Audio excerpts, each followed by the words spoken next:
अल्लाह जी ज़ात बाबरकात जेके इंसान के इल्म सां इज़्ज़तूं अता फरमायूं आहिनि उन्ही जो ज़िक्र इन्हनि अल्फाज़ मुबारका में रब करीम उन्ही हतमी अल्फाज़नि सां क़ुरान करीम जेको रब जो लाज़वाल किताब मुबीन आहे उन्ही में ज़िक्र फरमाए छॾियो इन्नमा यख्शल्लाह मिन इबादिहिल उलमा। अल्लाह जी ज़ात बाबरकात खां वधीक ख़ौफ़ रखंदड़ आलिम ई आहिनि। इन्हनि अल्फाज़ मुबारका में केतिरी गहरी माना आहे। क़ुरान करीम जो को बि लफ़्ज़ जेके उन्हीअ में हर लफ़्ज़ में इल्म जी गहराईअ में जेके समुंड मानाउनि जा रखियल आहिनि ज़ाहिर आहे हिन मुख़्तसिर कचहरीअ में काफ़ी ॻाल्हियूं बयान नथियूं करे सघजनि, पर हबीब करीम सल्लल्लाहु अलैहि वसल्लम जी ज़ाते बाबरकात जे इन्हनि अल्फाज़नि में पूरी उम्मत जे लाइ इहो वाज़िह हुकुम आहे ऐं उन्हीअ जे ज़िंदगीअ जे लाइ इहा ई ॻाल्हि काफ़ी आहे जेको हबीब करीम सल्लल्लाहु अलैहि वसल्लम फरमायो उग़्दु आलिमन औ मुतअल्लिमन औ मुस्तमिअन औ मुहिब्बन वला तकुनिल खामिस फतहलिक औ कमा क़ाल नबी सल्लल्लाहु अलैहि वसल्लम। हबीब करीम फरमायो या त आलिम हुज या इल्म पढ़ंदड़ हुज या इल्म खे ॿुधंदड़ हुज, इल्म जे महफ़िलुनि में वेहंदड़ हुज या वरी इल्म वारनि सां मुहबत कंदड़ हुज। इहे चार ॻाल्हियूं आहिनि, इन्हनि चइनि मां पंजूं नथिजा मतां हलाक थी वञी।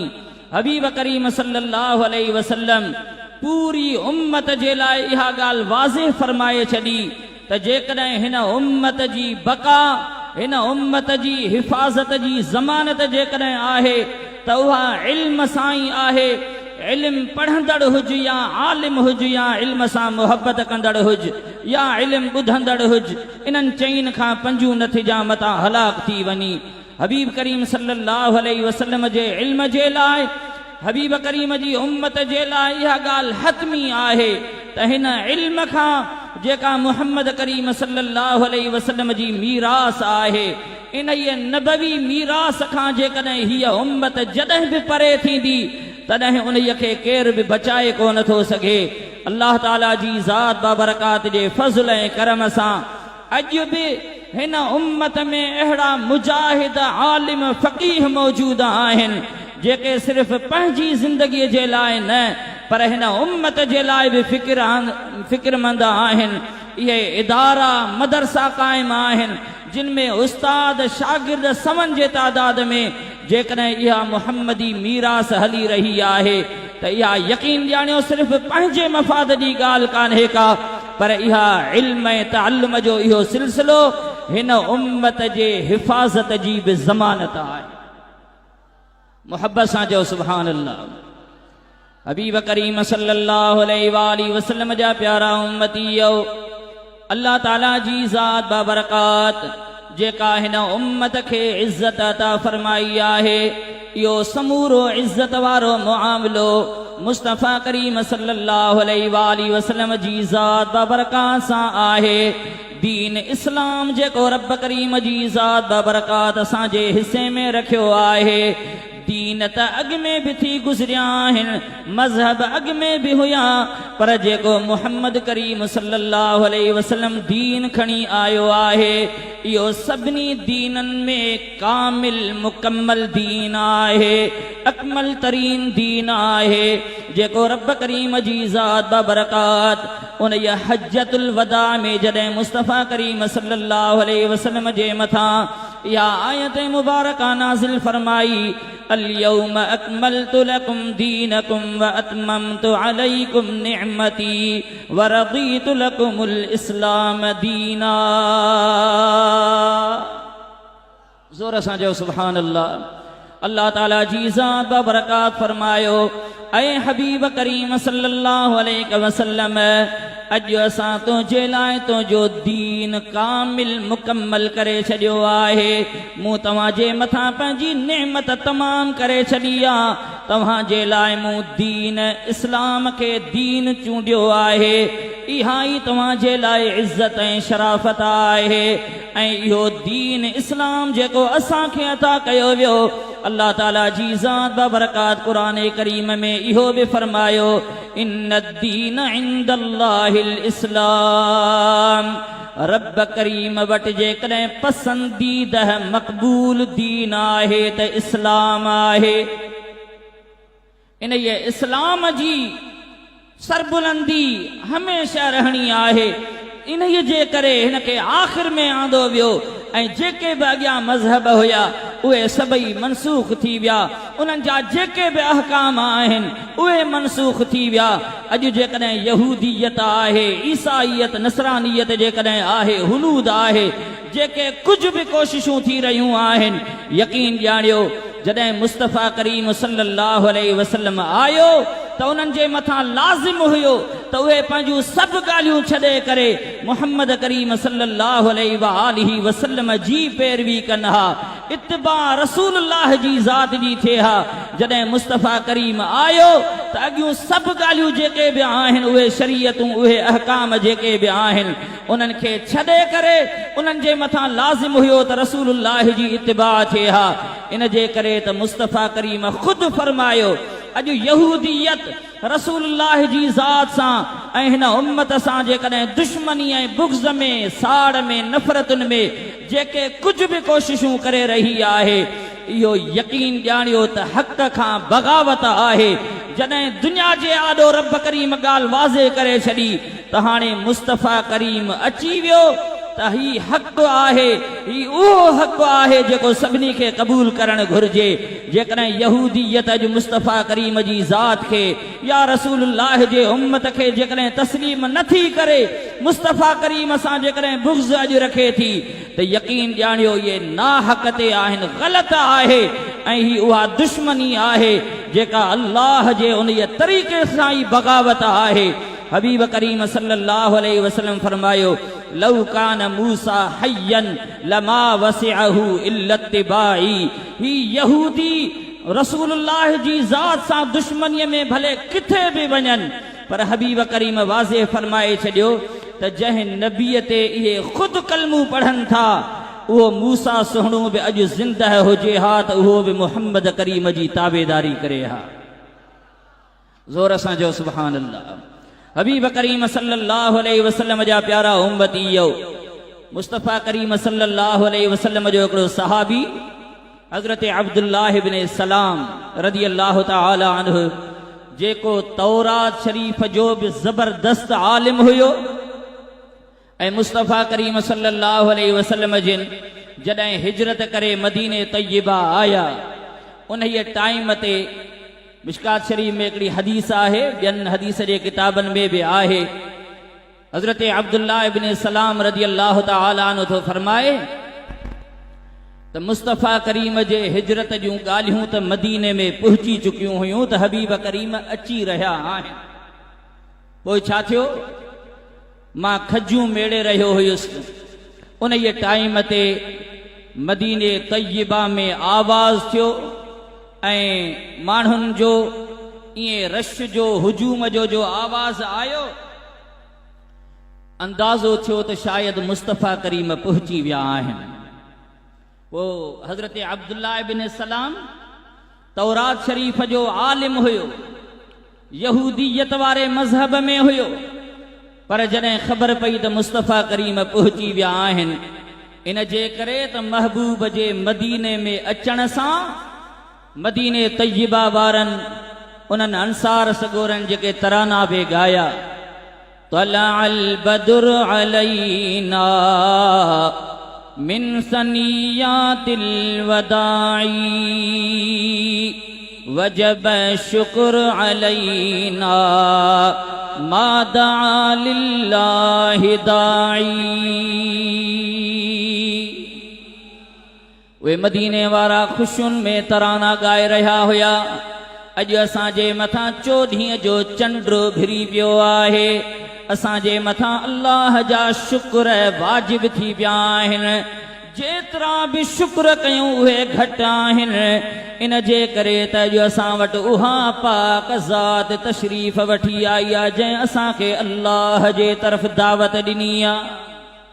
मुस्तफ़ा करीम सल्लल्लाहु अलैहि वसल्लम जिन आया हज़रत अब्दुल्लाह इब्न सलाम रज़ी अल्लाह तआला अन्हु जंहिं बाग़ में हुयो खजूं मेड़े रहियो हुयो, उहे खजूं रखण बि विसरी वयूं। आयो मुस्तफ़ा अल्लाहु अकबर, अल्लाहु अकबर, या रसूल अल्लाह सल्लल्लाहु अलैहि वसल्लम। हबीब करीम सल्लल्लाहु अलैहि वसल्लम जे ज़ात बाबरकात खे ॾिसी हाणे ज़ाहिर आहे मुस्तफ़ा करीम नबूवत जो ऐलान कयो 13 साल मके पाक में थी चुका आहिनि। अब्दुल्लाह इब्न सलाम खे ख़बर हुई त हिकिड़ो आख़िरी ज़माने जो नबी उन नबूवत जो ऐलान कयो आहे। माण्हू दुश्मनियूं करे रहिया आहिनि, तकलीफ़ूं ॾेई रहिया आहिनि, पर जॾहिं मुस्तफ़ा करीम तशरीफ़ वठी आया मदीने तैयबा में त इन यहूदियुनि जे आलिम पहिरीं झलक ॾिसण सां ई फरमायो त ही सचो चेहरो।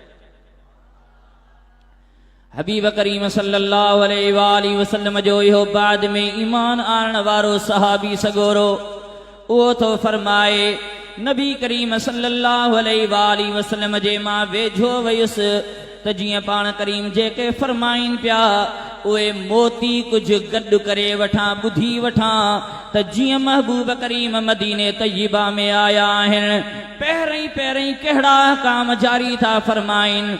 हबीब करीम सल्लल्लाहु अलैहि वसल्लम जिन जीअं मदीने तैयबा आया पाण करीमन पहिरीं जेके हुक्म जारी फरमाया पाण फरमायूं त सलाम जो रवाज विझो, सलाम हिक ॿिए जे मथां आम कयो।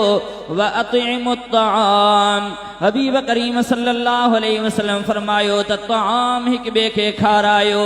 इहा मुस्लमाननि जी सुहिणी रिवायत आहे। दावत जेका तआम जी आहे हबीब करीम फरमायो त तआम खारायो। महबूब करीम फरमायो वसल्लू बिल्लैलि वन्नासु नियाम, जॾहिं रात जो माण्हू निंड में हुजनि उन टाइम ते रब जी बारगाह में नमाज में बीहो। माण्हू सुता पिया हुजनि उन टाइम ते रात जे पोएं हिस्से में जेकॾहिं केरु बीही करे रब जी ज़ात जे बारगाह में अर्ज़ मारूज़ करे थो त इहा दुआ कॾहिं रद्द कान थींदी आहे। रात जे इबादत में खोड़ सारियूं भलायूं आहिनि।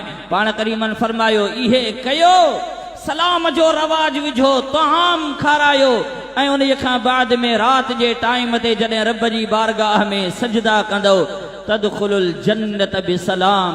मुस्तफ़ा करीम फरमायो त जन्नत में अमन ऐं सलामतीअ सां दाख़िल थियण खां तव्हांखे का ॻाल्हि रोकींदी कान।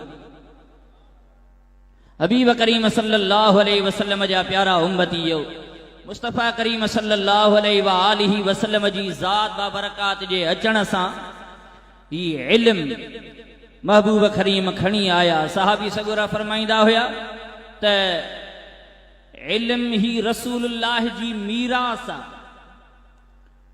हज़रत इमाम मालिक रज़ी अल्लाह तआला अन्हु पंहिंजे मुअत्ता में हिकिड़ी हदीस मुबारका ज़िक्र कई आहे। फरमाए थो त लुक़मान हकीम पंहिंजे पुट खे वसीयत कई हुई। इहा आम माण्हुनि जे लाइ तवजह जी ॻाल्हि आहे।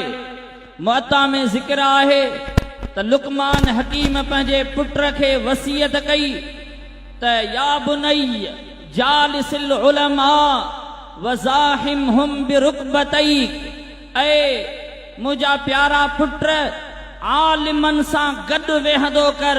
सिर्फ़ ईअं न त किथे परे वेही रही आलिमन जी का ॻाल्हि ॿुधी न सघी, पर ज़ाहिमहुम बिरुकबतैक, उन्हनि सां गोॾा मिलाए करे गॾु वेहंदो कर त जीअं उन्हनि जी ॻाल्हि तोखे सम्झ में बि अचे ऐं सीने में उहा तूं महफ़ूज़ करे संभाले सघी।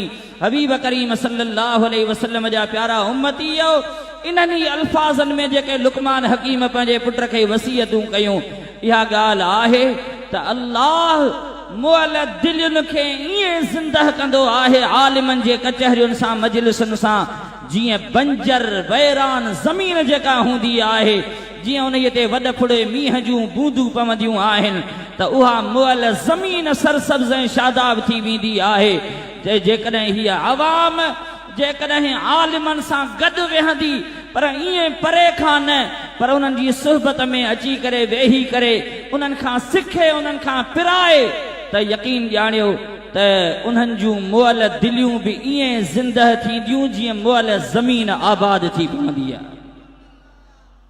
हबीब जा प्यारा उम्मती, इहा ॻाल्हि क़ाबिल तवज्जो आहे। इन ई हदीस मुबारका जे शरह में केतिरनि ई आलिमनि इहा ॻाल्हि ज़िक्र कई आहे त आलिमनि सां सुहबत इख्तियार करणु, आलिमनि सां गॾु वेहणु इहो वाजिबु आहे, उम्मत जे मथां लाज़िम आहे। इन जे करे त जेसि ताईं इहे उन्हनि वटि रहंदा वेहंदा, उन्हनि जूं कचहरियूं ॿुधंदा, त उन्हनि सां उन्हनि जो ईमान बि ताज़ो थींदो, गुनाहनि खां उन्हनि उहे बेज़ारी कंदा, ऐं दीन वारी सही वाट जेका आहे उहा उन्हनि खे आलिमनि वटां ई मालूम थींदी।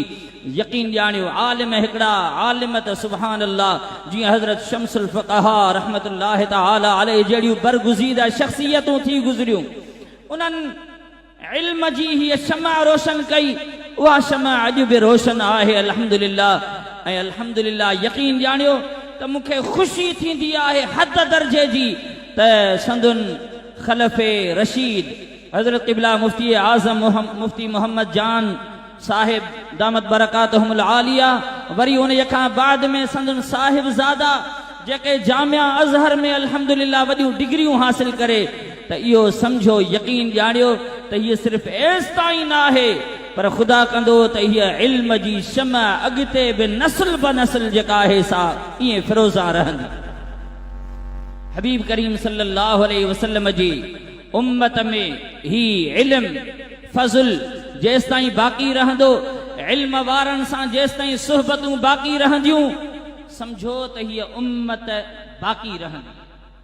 पर जेकॾहिं इल्म वियो हलियो त हज़रत मुजद्दिद अल्फ़सानी शेख अहमद सरहंदी रहमतुल्लाहि तआला अलैहि उन हीअ मकतूबात शरीफ़ में ज़िक्र कयो आहे त हीअ ज़मीन इल्म वारनि सां आबाद, ज़मीन में जॾहिं बि जेकॾहिं आबादी थींदी, रौनकूं थींदियूं, उहे बि इल्म वारनि सां ई रहंदियूं। पर जेकॾहिं ख़ुदा न करे जेकॾहिं के बुरा आलिम हुजनि, त हज़रत मुजद्दिद अल्फ़सानी रज़ियल्लाहु तआला अन्हु ज़िक्र फरमायो, जॾहिं बि ज़मीन तबाह थी तॾहिं बि उहा ख़राब आलिमनि जे करे ई थींदी। इहे आलिम ई आहिनि जेके ज़मीन खे आबाद बि रखी सघनि था, ज़मीन खे वैरान बि आलिम ई कंदा, छो त इल्म त उन्हनि वटि घणो हूंदो, पर उहे उम्मत जी भलाई कोन चाहींदा, फ़क़ति पंहिंजी ज़ात जी ख़्वाहिशनि जे पुठियां हूंदा आहिनि। पर अल्लाह ताला जी ज़ात बाबरकात जे फज़ल ऐं करम सां जेके ख़ानदानी इल्म जी रिवायत जा अमीन आहिनि, ख़ुदा कंदो त उन्हनि जे पीढ़ियुनि में बि इहो इल्म ऐं फज़ल बाक़ी रहंदो। आमीन त मोहब्बत सां चओ। हबीब जा प्यारा उम्मती, मुस्तफ़ा करीम जेको दीन आंदो, हज़रत हाजी ग़ुलाम नबी महेसर अलैहि रहमह ॾाढो सुहिणो फरमायो आहे, ख़ुशि थियूं। सुभान अल्लाह, मोहब्बत सां चओ। बेशक आए बार खणी इस्लाम जबानी, बिस्मिल्लाह मुँह में नूर गुलाब जे गुल खां नाज़ुक जानी, बिस्मिल्लाह नाज़क या जिब्रील बितो ते इब्राहीम से माइल बितो ते, बिन दिलबर ने नबियन जे दुआ उन जी निशानी, बिस्मिल्लाह हबीब करीम सल्लल्लाहु अलैहि वसल्लम जिन तशरीफ़ वठी आया। मुस्तफ़ा करीम जी ज़ात सिर्फ़ इन उम्मत जे लाइ न पर पूरी कायनात जे लाइ रब करीम फरमायो तबारकल्लज़ी नज़्ज़लल फ़ुरक़ान अला अब्दिही लियकून लिल आलमीन नज़ीरा। अल्लाह ताला जी ज़ात बाबरकत इरशाद फरमायो त बाबरकत आहे अल्लाह जी ज़ात जंहिं पंहिंजे महबूब करीम जे मथां क़ुरान इन जे लाइ नाज़िल कयो आहे त जी मुस्तफ़ा करीम पूरे जहान जे लाइ ड्रेजारींदड़ हुजे। ईअं न त यहूदियत अलॻि आहे नसरानियत अलॻि आहे, ईअं कोन्हे को। मुस्तफ़ा करीम पूरी कायनात जे लाइ नज़ीर बणिजी आयो आहे ऐं मुस्तफ़ा करीम जो जेको दीन आहे इस्लाम जेको पाण खणी आया इहो पूरो दीन मुकम्मल आहे।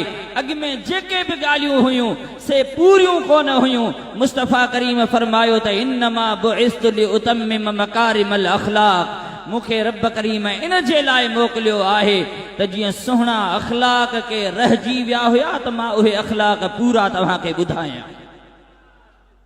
हबीब करीम कामिल दीन खणी आयो। हाणे इन खां बाद में केर बि इस्लाम खां हटी करे ॿिए कंहिं मज़हब जी का ॻाल्हि हुजे उम्मत खे उन सां को सरोकार कोन्हे को। आलिम सगोरा मौजूद आहिनि, मां हिकिड़ी थोरी वज़ाहत करे छॾियां इन जे मथां। क़ुरान करीम में ज़िक्र थियल आहे उहो ई हज़रत अब्दुल्लाह इब्न सलाम रज़ियल्लाहु तआला अन्हु जॾहिं इस्लाम में अची वियो, मुस्तफ़ा करीम जी ग़ुलामी क़बूल करे वरिती, उन खां बाद में छा थियो?